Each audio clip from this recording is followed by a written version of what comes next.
Computation और estimation होता है।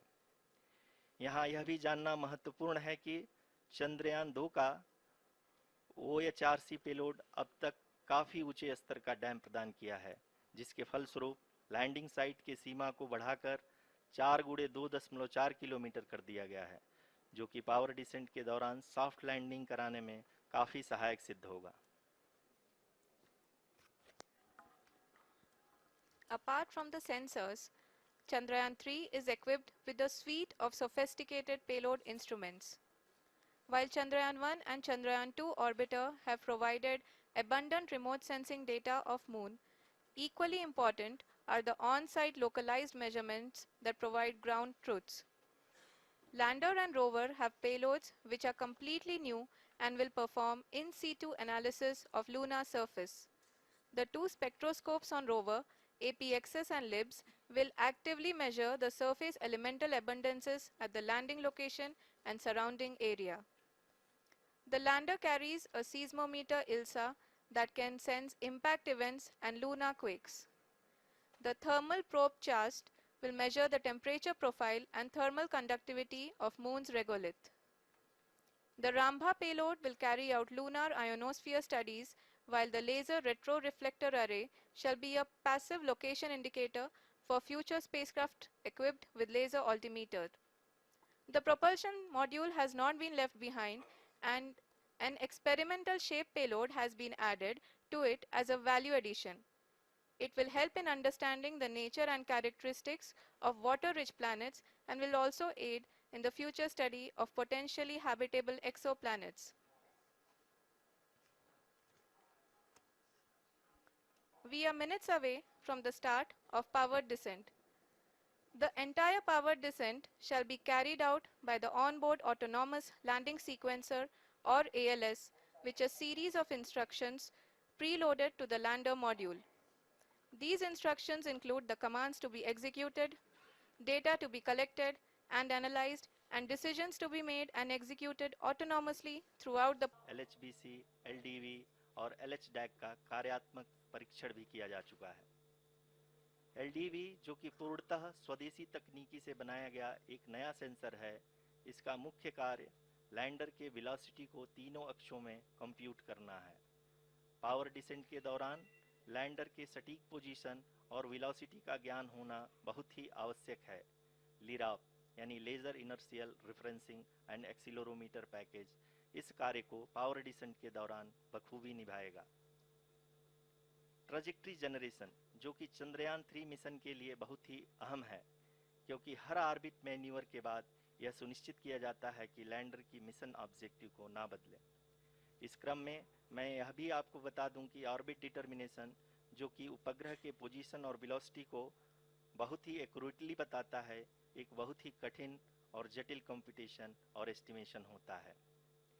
यहाँ यह भी जानना महत्वपूर्ण है कि चंद्रयान 2 का OHRC पेलोड अब तक काफ़ी ऊंचे स्तर का डैम प्रदान किया है, जिसके फलस्वरूप लैंडिंग साइट की सीमा को बढ़ाकर 4x2.4 किलोमीटर कर दिया गया है, जो कि पावर डिसेंट के दौरान सॉफ्ट लैंडिंग कराने में काफ़ी सहायक सिद्ध होगा।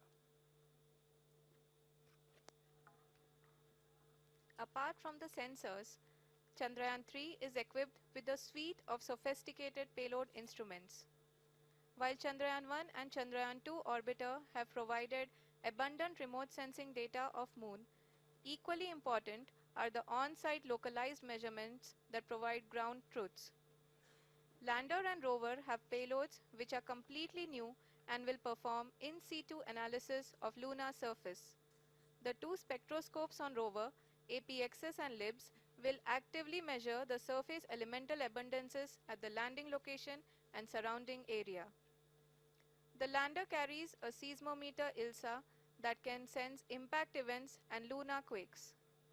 The thermal probe CHAST will measure the temperature profile and thermal conductivity of Moon's regolith. The Rambha payload will carry out lunar ionosphere studies, while the laser retroreflector array shall be a passive location indicator for future spacecraft equipped with laser altimeter. The propulsion module has not been left behind, and an experimental shape payload has been added to it as a value addition. It will help in understanding the nature and characteristics of water-rich planets and will also aid in the future study of potentially habitable exoplanets.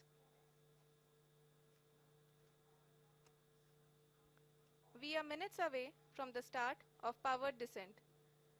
The entire powered descent shall be carried out by the onboard autonomous landing sequencer or ALS, which is a series of instructions preloaded to the lander module. These instructions include the commands to be executed, data to be collected and analyzed, and decisions to be made and executed autonomously throughout the powered descent.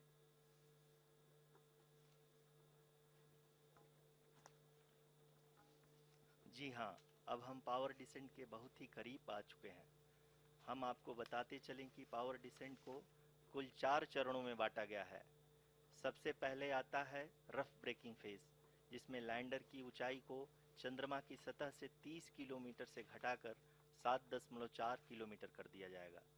इस पूरी प्रक्रिया को पूरा करने में लगभग 11.5 minute लगेगा और इसका समानांतर वेग 1680 मीटर प्रति सेकंड से घटाकर 358 मीटर प्रति सेकंड हो जाएगा। We have continuous flow of lander telemetry data from ISRO's Deep Space Network IDSN-32 located in Belalu, Bengaluru. The data is being acquired real-time by station and is flown to the Mission Operation Complex through our communication links. In addition to it, we also have support from ESA and JPL DSN stations. There will be no ground intervention once the ALS takes charge. The preparation for today's event had started 48 hours before, wherein various pre-selections and uplinking of parameters for the autonomous landing sequence were carried out. The whole descent is divided into 4 phases: the rough braking phase, the attitude hold phase, fine braking phase, and the local navigation phase or the terminal descent phase.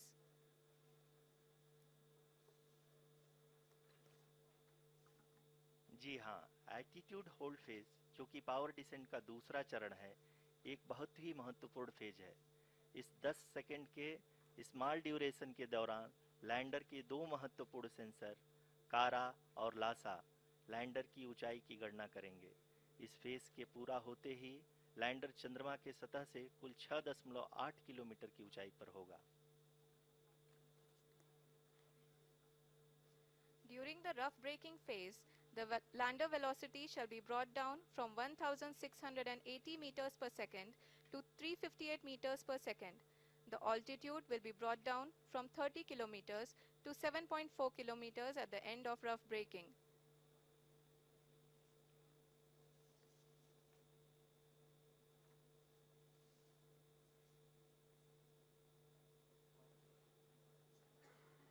Currently, we can see the scientists are analyzing the lander data.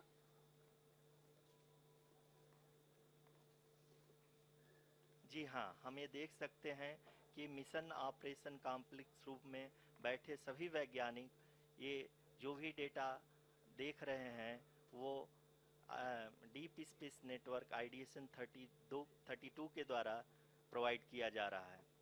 और अगर हम अब बात करें power descent के तीसरे चरण का, जो कि फाइन ब्रेकिंग फेज होगा, जिसमें लैंडर लैंडिंग साइट से जस्ट 800 मीटर की ऊंचाई पर वर्टिकली होगा। इस चरण को पूरा होने में लगभग 3 मिनट लगेंगे और इस चरण के पूरा होते ही लैंडर की वेलोसिटी लगभग 0 हो जाएगी।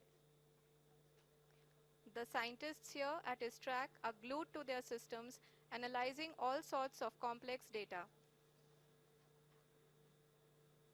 We are very close to the powered descent, to the start of the powered descent phase.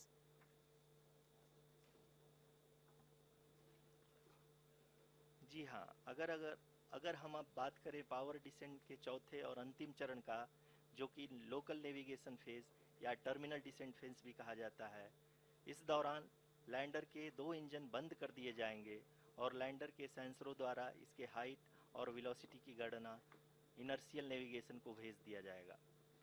इस दौरान लैंडर 150 मीटर की ऊंचाई को प्राप्त करने के बाद कुल 131 सेकंड लगाएगा।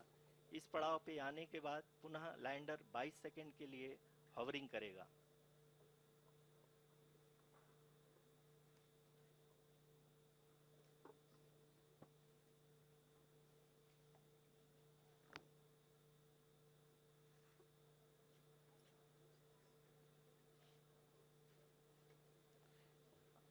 आप इस समय अपने स्क्रीन पे मिशन ऑपरेशन कॉम्प्लेक्स में बैठे सभी मान्यगणों को देख सकते हैं, जो कि बहुत ही उत्सुकता के साथ टेलीमेट्री डेटा को देख रहे हैं। अभी हम लोग पावर डिसेंट शुरू होने से जस्ट कुछ ही पल दूर हैं।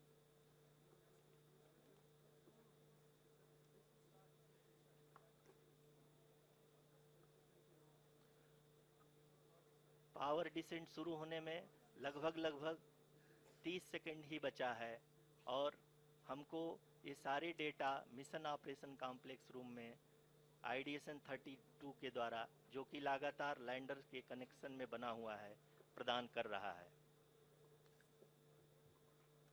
Dear viewers, the pivotal power descent has begun and the lander module is propelling towards the moon's surface along the intended trajectory.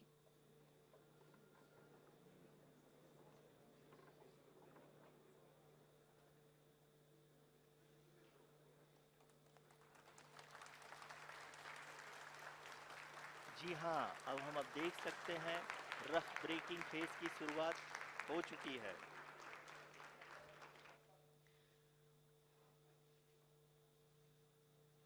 During this rough braking phase, the lander velocity shall be brought down from 1680 meters per second to 358 meters per second. The altitude will be brought down from 30 kilometers to 7.4 kilometers at the end of rough braking. All this in the duration of 690 seconds or 11.5 minutes. Currently, the Laser Inertial Reference and Accelerometer package (LIRAP) is aiding in the navigation. जी हाँ, अभी आप अपनी screen पे देख सकते हैं कि lander अब तक कुल 191 किलोमीटर हॉरिजेंटल दिशा में चल चुका है और अभी तक इसकी वेलोसिटी लगभग 31 किलोमीटर बनी हुई है।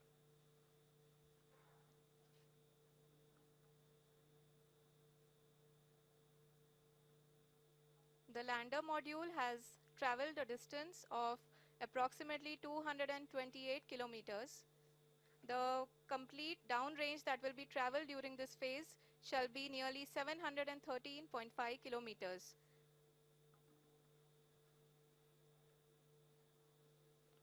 जी हाँ, कुल 745 किलोमीटर के इस रफ ब्रेकिंग फेज में आप देख सकते हैं कि हम लोग लगभग अपनी यात्रा 20% कंप्लीट कर चुके हैं।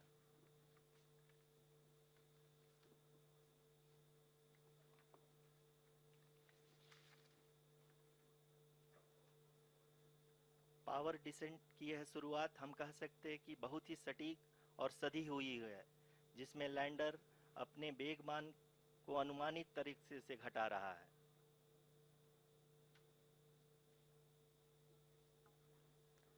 The altitude of the lander module will reduce from 7.4 kilometers to 6.8 kilometers. During the next phase, which is going to be the attitude hold phase. We can currently see that the altitude of the lander module is nearly 31 kilometers. Arushi, अभी हम इस ground trace को देखते हुए कह सकते हैं कि रफ ब्रेकिंग फेज की शुरुआत बहुत ही अच्छे तरीके से हुई है। आप ये देख सकती हैं कि जो भी प्रोजेक्टेड ग्राउंड ट्रेस है, उसी पे अपना लैंडर मॉड्यूल आगे चलते हुए बढ़ रहा है। अभी तक ये देखा जा सकता है कि लैंडर मॉड्यूल लगभग 370 किलोमीटर क्षैतिज दिशा में चल चुका है। The mission operations team is analyzing the data. We can all see the seriousness and the concentration with which each and every parameter of the lander module is being analyzed. The performance so far seems to be nominal. जी आरुषि, चूंकि ALS activate किया जा चुका है इसलिए ground से कोई commanding नहीं की जा रही है। इस दौरान आपके स्क्रीन पे ये सारे डेटा इसरो के डीप स्पेस नेटवर्क से रियल टाइम में आ रहे हैं।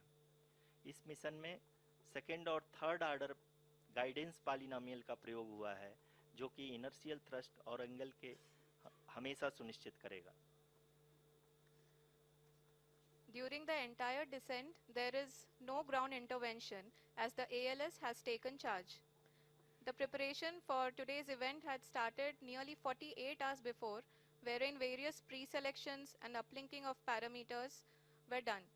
We can see that the vertical velocity of the lander module has been brought down. It is continuously coming down. And the ALS had already been initiated 1 hour before the scheduled time of the power descent start. Following this, the throttleable engine electronics module, the TECM, was switched on and lander was oriented to the favorable attitude. जी हाँ, आप अपने screen पे देख सकते हैं कि lander module जिसकी शुरुआत में वेलोसिटी 1680 मीटर पर सेकंड थी, लगभग 1150 मीटर पर सेकंड हो चुकी है, जो कि एक बहुत ही मैजेस्टिक शुरुआत कही जा सकती है इस रफ ब्रेकिंग फेज के लिए।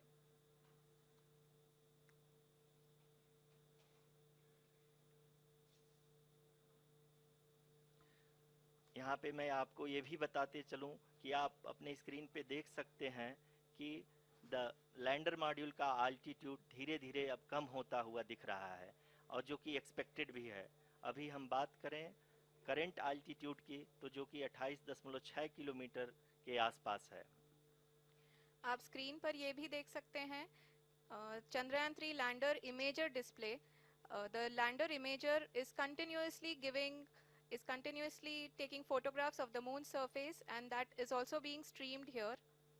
Currently, the horizontal velocity has been brought down, and the distance traveled is 574 kilometers.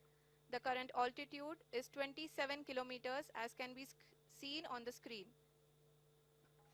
जी हाँ, करीब करीब अपने आधे सफ़र को पूरा करते हुए इस रफ ब्रेकिंग फेज में लैंडर बहुत ही आगे की तरफ बढ़ते हुए अपनी ऊंचाई को घटा रहा है। अगर अब बात करें तो लैंडर की ऊंचाई चंद्रमा के सतह से लगभग 27 किलोमीटर से नीचे हो चुकी है, करीब करीब 26.7 किलोमीटर के आसपास है। The next phase after the rough braking phase is the attitude hold phase, which will be for a duration of nearly 10 seconds. The lander will be oriented such that both the altimeters will be looking exactly towards the moon's surface. At the end of this attitude hold phase, height measurement update to navigation system will be given from the laser and car band altimeters. Currently, we are in the middle of the rough braking phase.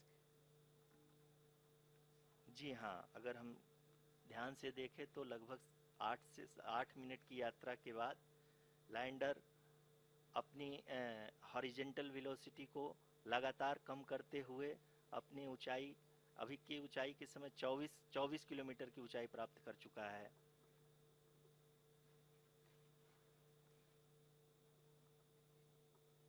अब तक के आंकड़े को देखते हुए हम कह सकते हैं कि लैंडिंग पूरी तरह से नॉमिनल है।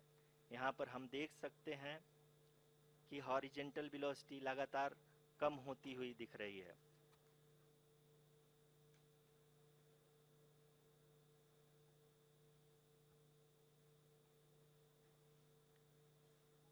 The altitude of lander from ground is currently 22 kilometer,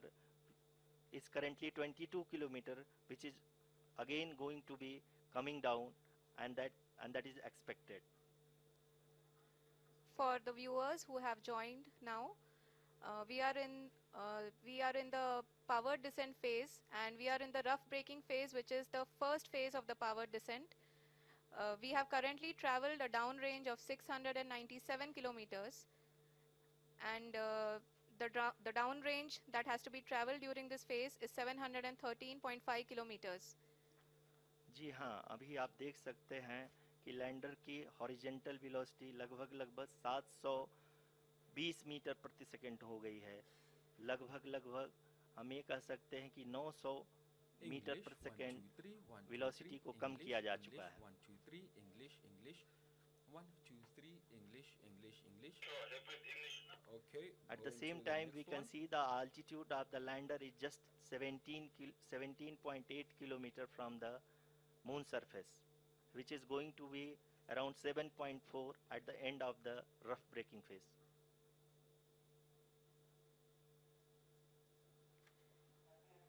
इस फेज के बाद हम जाएंगे towards the attitude hold phase,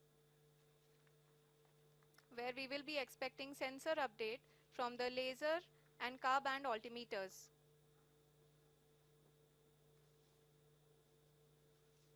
We can see the visualization of the lander module moving towards the moon's surface.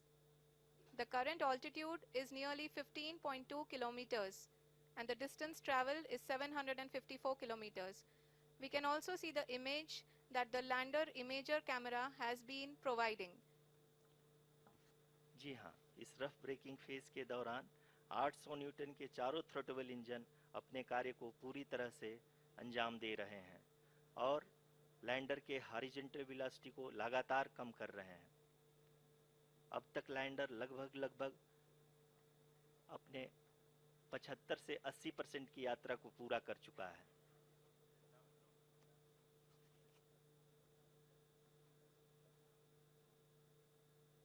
After the rough braking and the attitude hold phase, we shall be having the fine braking phase, which will continue for nearly 3 minutes. The whole phase is being driven by the autonomous landing sequencer and there is no intervention from ground.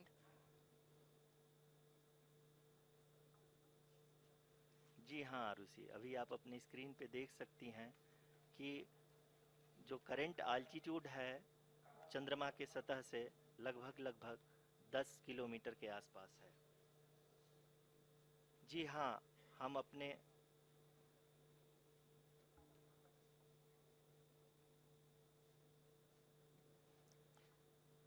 जी हाँ, हमारे प्रधानमंत्री जी श्री नरेंद्र मोदी जी हम सभी का उत्साहवर्धन करने के लिए दक्षिणी अफ्रीका के जोहानसबर्ग से जुड़ गए हैं।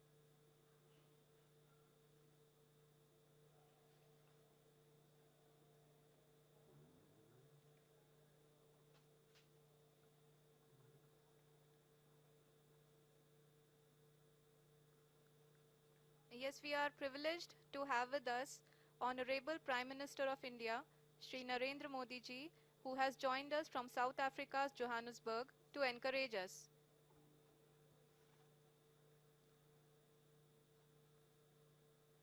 जी हाँ, आप ये देख सकते हैं एल्टीट्यूड होल्ड फेस भी बहुत ही आसानी से लैंडर फेस ने पार कर लिया है और अब फाइन ब्रेकिंग की शुरुआत हो चुकी है।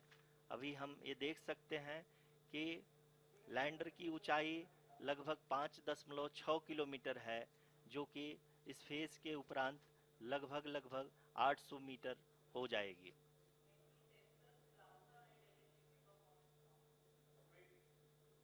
We can hear from the mission operations team that the sensors are performing nominally, and we are currently in the midst of the fine braking phase, which is going to continue for 3 minutes, and the altitude is going to be reduced to nearly 800 meters at the end of this phase.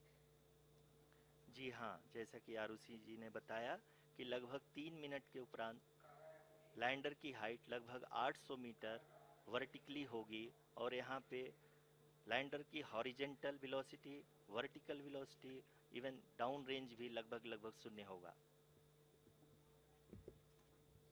We can see the visual of the lander module, and we can see that the downrange traveled is nearly 831 kilometers.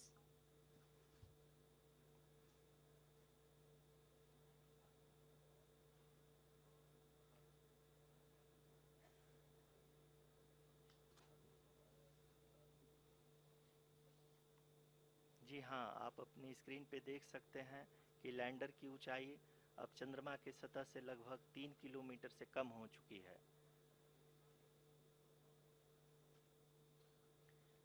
We are very close to the moon's surface, nearly 2.6 kilometers as we can see.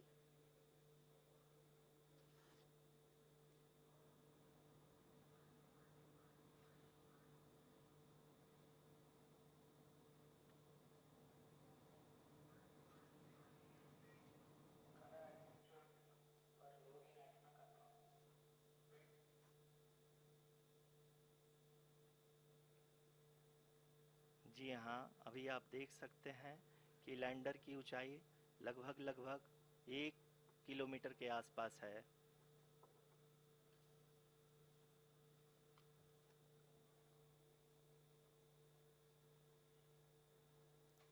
We are nearing the final phase of the power descent, which is going to be the vertical descent phase or the local navigation phase.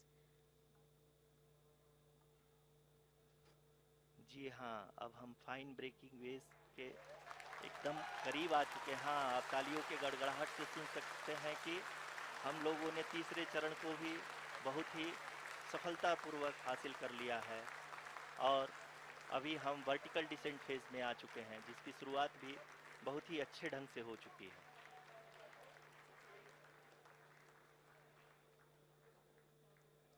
Lot of applause indicates that till now the performance has been nominal. We are in the vertical descent phase 1. The altitude is being brought down from 800 meters and we are nearing and approaching the lunar surface. जी, आप अपने screen पे देख सकते हैं कि lander का height लगातार कम होता जा रहा है। इस समय हम लैंडिंग साइट के जस्ट ऊपर हैं और इस समय इसकी ऊंचाई लगभग 600 मीटर के आसपास है। इस फेज के दौरान लगभग 150 मीटर के ऊंचाई पे पहुंचने के बाद लैंडर अगेन लगभग 20 से 22 सेकंड के लिए हॉवरिंग करेगा। We are above the landing site. The horizontal as well as the vertical velocity is now being constantly reduced, and the lander module has begun its descent towards the landing site.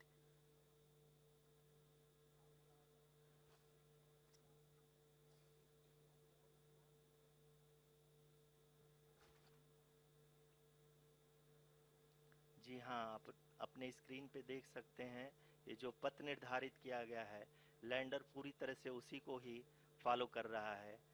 इस समय हम लगभग 200 metre की height से भी कम आ चुके हैं।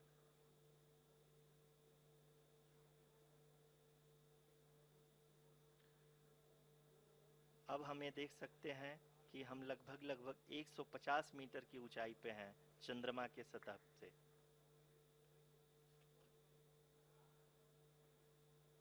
We are approaching the vertical descent phase 2, which will have the lander module hovering at nearly 150 meters above ji the हाँ। lunar surface. जी हाँ, आप इस तालियों के गड़गड़ाहट को सुन सकते हैं, जो कि सेकंड हाइब्रिड फेज के कंप्लीट होने के बाद इन सारे वैज्ञानिकों के द्वारा की जा रही है।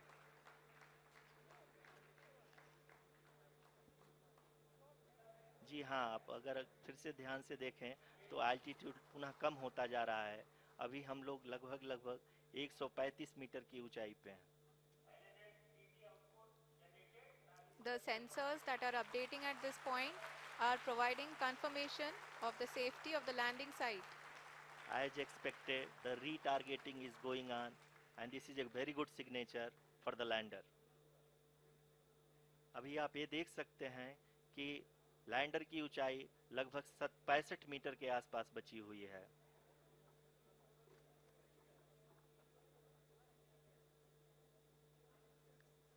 Currently, only 2 engines are now being fired, and we are nearly at zero velocity, vertical and horizontal. We were hovering, and now we are approaching the moon's surface. धीरे धीरे लैंडर की वेगमान को कम किया जा रहा है और हम अब लगभग 50 मीटर से भी कम आ चुके हैं। we can see the Honorable Prime Minister, Shri Narendra Modi ji, who is here to encourage us, and he is critically looking at the visuals.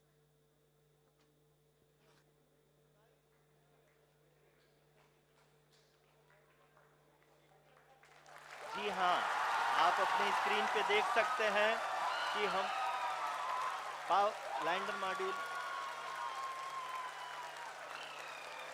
People are applauding.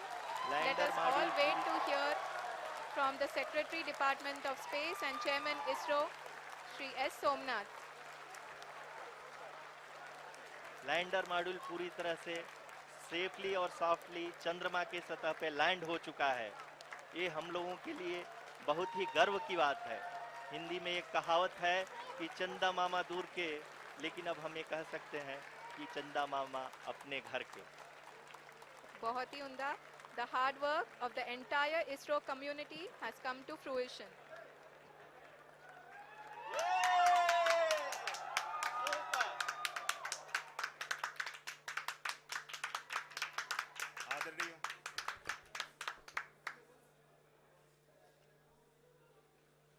आदरणीय प्रधानमंत्री जी, नमस्कार. Sir, we have achieved soft landing on the moon. India is on the moon. Sir,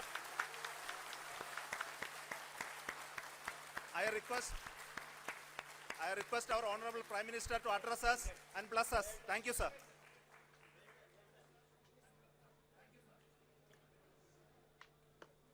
मेरे प्यारे परिवारजनों,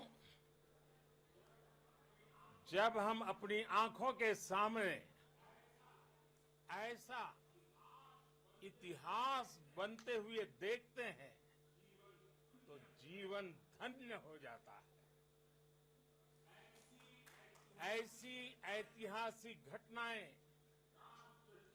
राष्ट्र जीवन की चिरंजीव चेतना बन जाती है।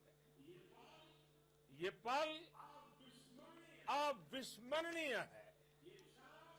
ये क्षण अभूतपूर्व है।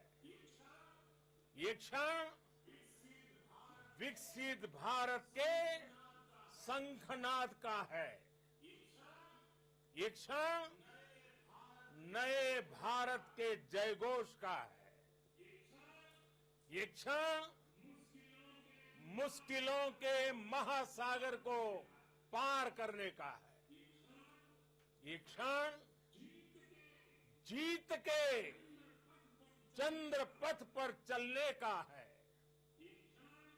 ये क्षण 140 करोड़ धड़कनों के सामर्थ्य का है।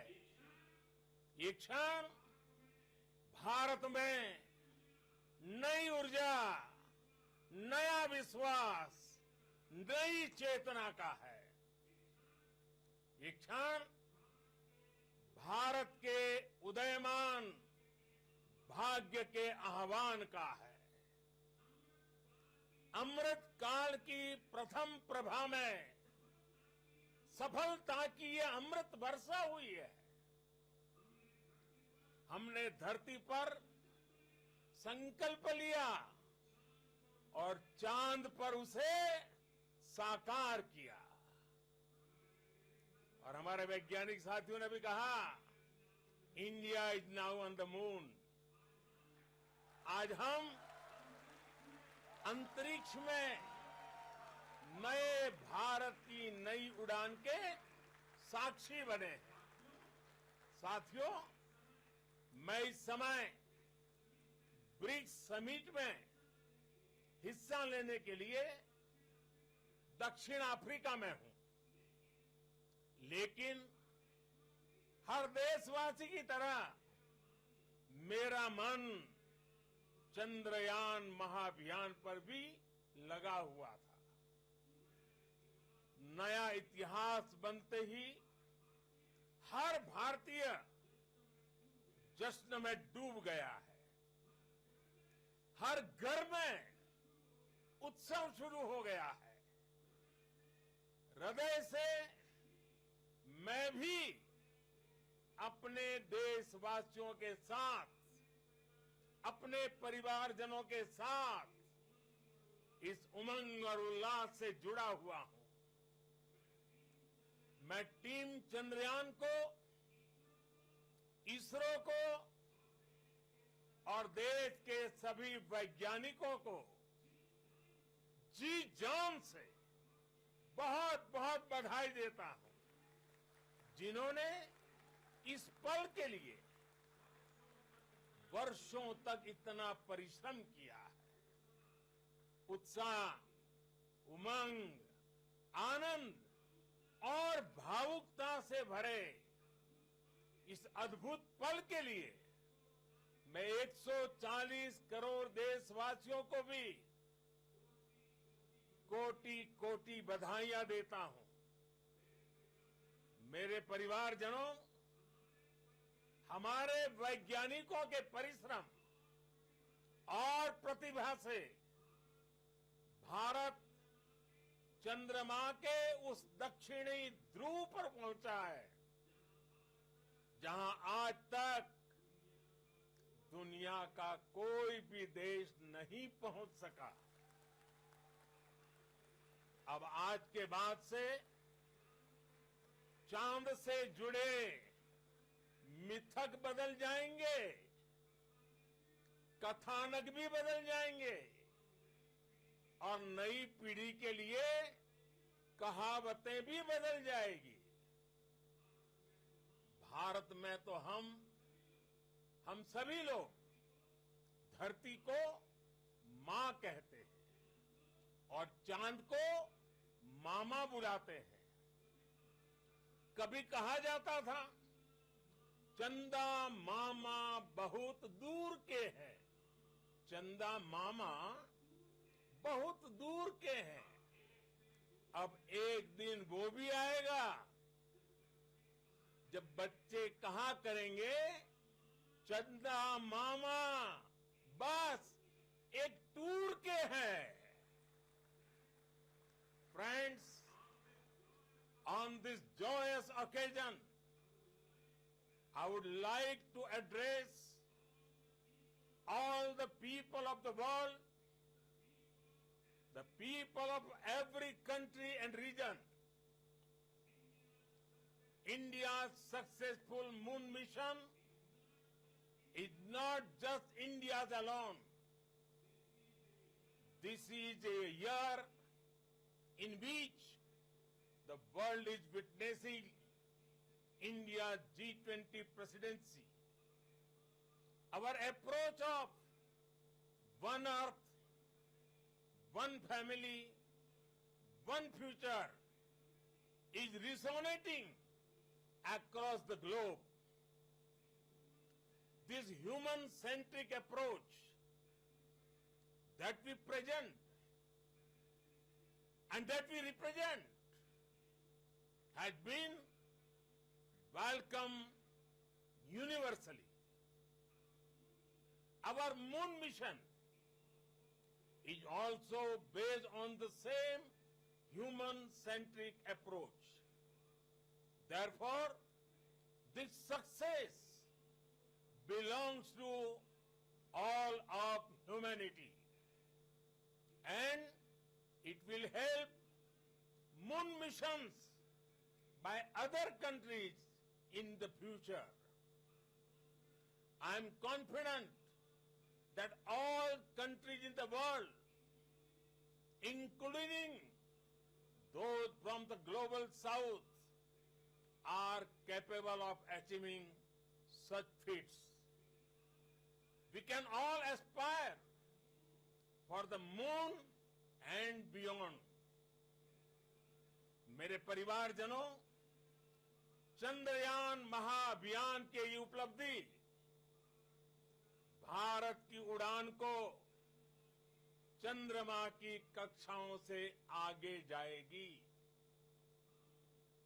हम हमारे सौर मंडल की सीमाओं का सामर्थ्य परखेंगे और मानव के लिए ब्रह्मांड की अनेक संभावनाओं को साकार करने के लिए भी जरूर काम करेंगे।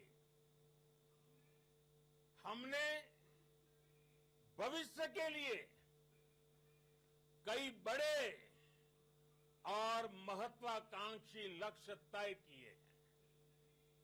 जल्द ही सूर्य के विस्तृत अध्ययन के लिए ISRO Aditya L1 mission launch करने जा रहा है। इसके बाद शुक्र भी इसरो के लक्ष्यों में से एक है।